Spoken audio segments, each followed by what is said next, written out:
What's up guys, NepentheZ here and welcome back to another episode of The Road to Glory. Three really key topics to talk about today. Number one is we did indeed get Alex Hunter from the Journey. You'll see that in a second. Number two is there is gameplay in today's episode. Hooray for those of you that like gameplay. And number three, we're going to be talking about the legitimacy of the count through the bronze pack method. Before we get into that, you can see here on the screen, I have my Elgato open and I was just looking at what I'd sold. A lot of it through the packs that we opened, the 50k pack that we got, that we sold those players from, the bronze pack method where some players did sell, some players didn't sell. This guy, we had to persevere with him. I bought him for 3.5k, then throughout the day there were a few down for like 2k, 2.5k, but I didn't like sell him yet because I knew there would be a part of the day where it'd be worth a lot, so I listed him up for a hell of a lot. And you'll see here as we go out of this, I have my thing open but I'm not actually recording, but you can see it's a dark screen because my console was like red, basically eventually it goes dark and turns itself off, and I accidentally clicked the left trigger button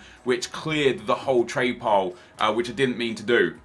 Now, with that in mind, I was literally just this second talking to Nick about the bronze pack method and how it's very difficult to really engage with the bronze pack method because I have to show you everything I buy and sell. And Nick said what he did is in his videos, you can see my squad here that we've built, and a lot of these players are loans or untradables. But what Nick did is explain to you guys that we sit in calls together quite a lot at night, opening bronze packs, talking about our series and stuff. And through that, instead of me showing everything in the the trade pile area, because I only have 70 spots, what I'll do is any key packs that I get, I'll tweet them under the hashtag PMRTG. Now, of course, PMRTG is Poor Man's Road to Glory, which is Nick's version of this same series.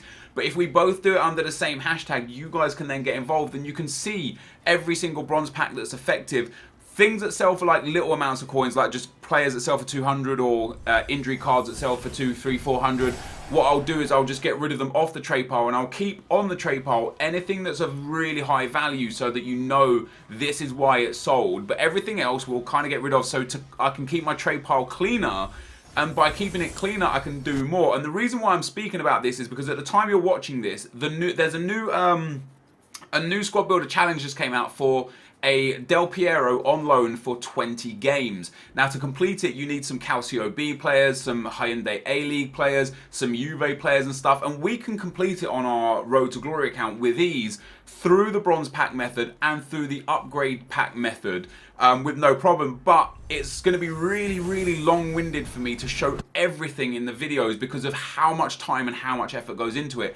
So all I'm asking for you guys is to absolutely trust that there is nothing untoward here. Follow me on Twitter, twitter.com/NepentheZ, so you can keep up with the best packs. And if you do believe that I would cheat the system because I'd be cheating you guys and me, then I advise you to stop watching the series because it's something that kind of has to be done.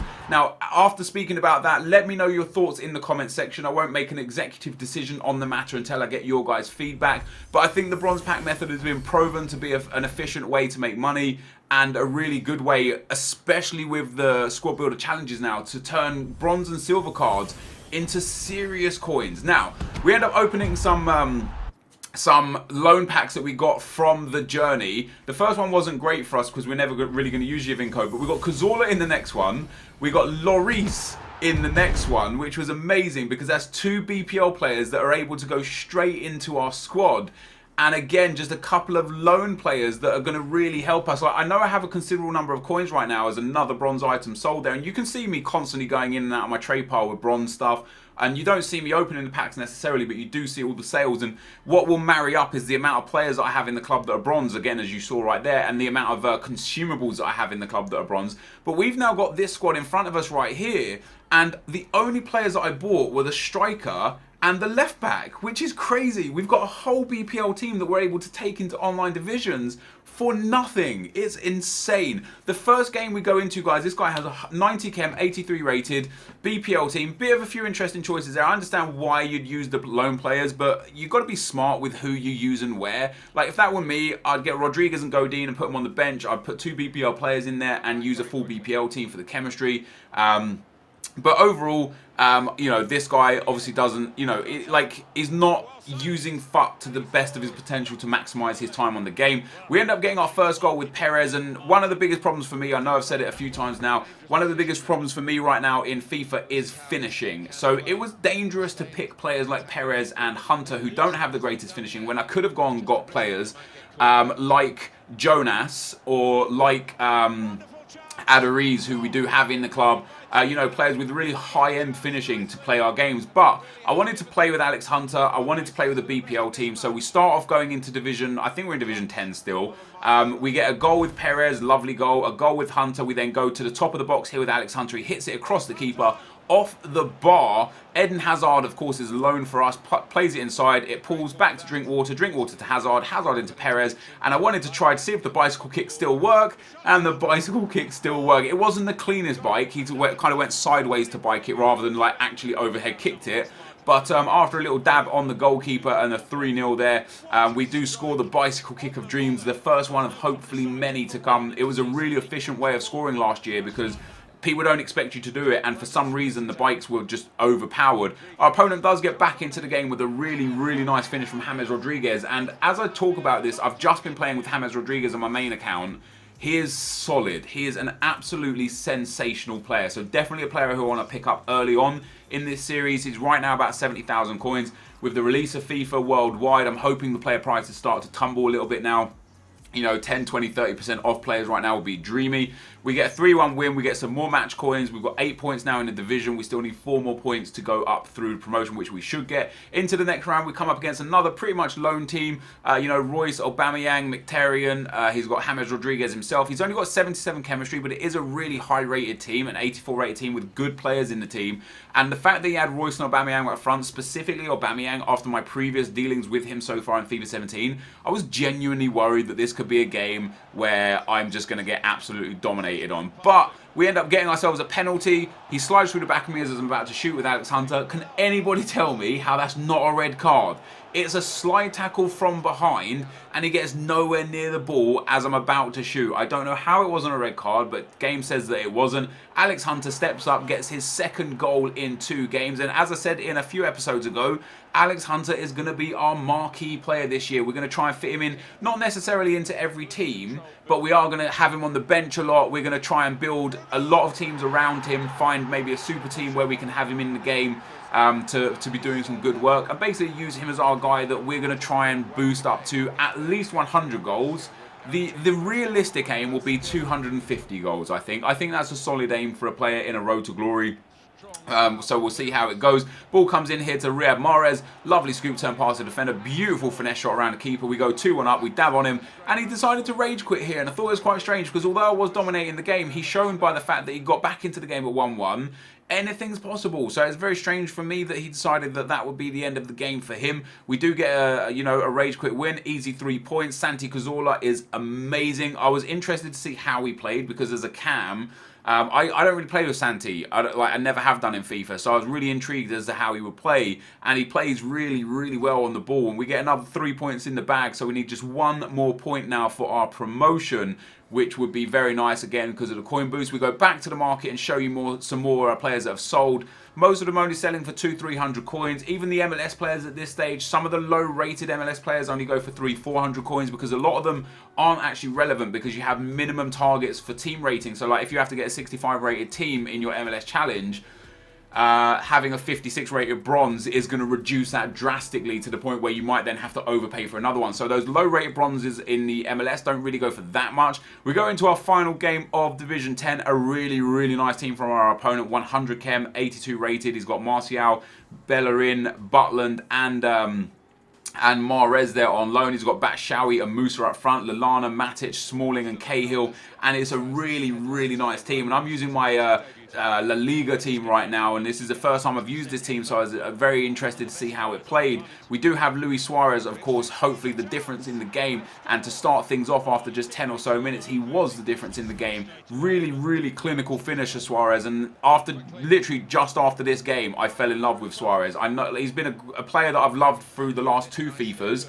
I was interested to see if I'd enjoy him this FIFA or not, and it seems like I'm going to. And another player that I absolutely loved last year was ENQUIRIES, and the 34-year-old comes up big, but I was actually a little bit disappointed in this goal, and I'm going to show you why. The reason why I watched the replay, look how he kicks it. His leg morphs through the ball. And I know there's going to be a game where I concede a goal and lose the game because of something like that. And it's going to really annoy me because, like, the human physics suggests that when he plants his foot there, it should just tip the ball away and the defender should probably recover and get it away. So, although I was happy with the goal, it was a lovely finish. I get the win, I get the 3 points, I get the bonus coins. I know for a fact that that is going to come back and bite me in a game in the future where it's going to be important for me to not concede a goal, and I'm going to end up conceding to some dumb nonsense like the ball morphing through a player's leg. So, yeah, there was that. But we end up winning the Division 10 title. We move onwards and upwards into Division 9. Of course, we are in Division 7 offline. I don't think I'm going to play much more offline, to be honest. We tried to see if we could figure out if the FUT Champions was available to us. It wasn't. But going forwards, the daily tournament for the day I'm recording this video, the day you're watching this video, is relatively easy to accomplish for a squad builder. All you have to do is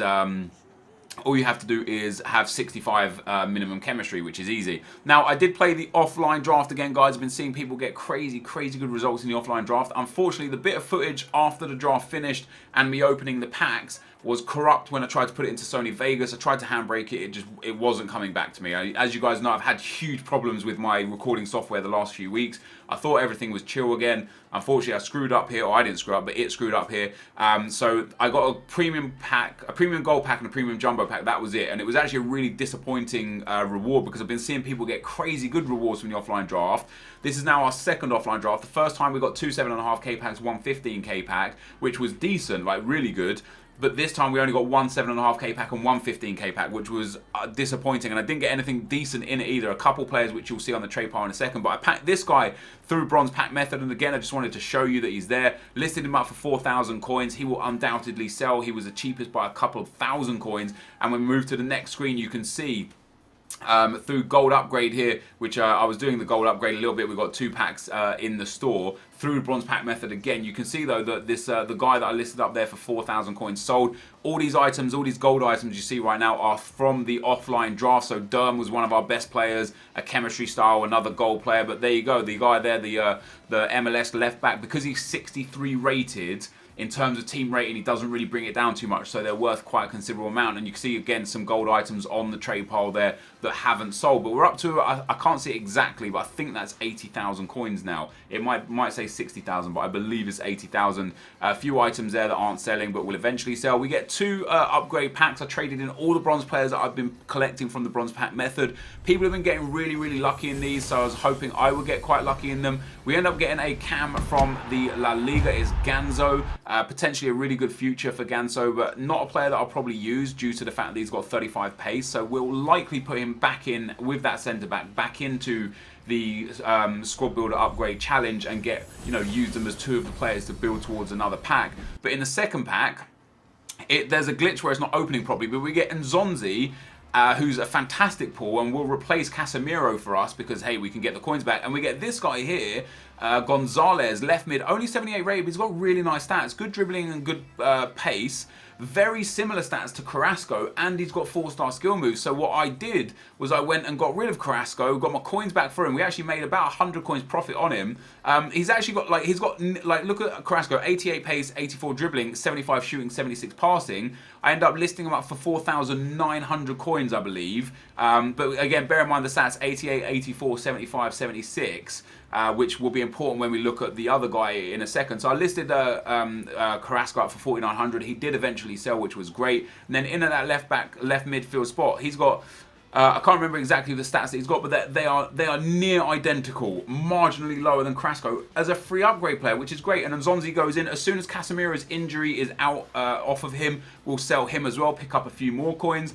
And we can then use those coins to do squad builder challenges, get the extra packs that are possible, you know, like through the Del Piero one, for example, or we can use it to buy a big marquee player in the very near future. So that is the two teams that we're kind of looking at right now. I do want to develop them as we move up through the divisions, but right now in the low divisions, it's just not necessary. It's, you know, it's going to be relatively easy to move our way up through the divisions without having to buy superstar players at this stage. So holding on to the coins, in my opinion, is a good way to like do things.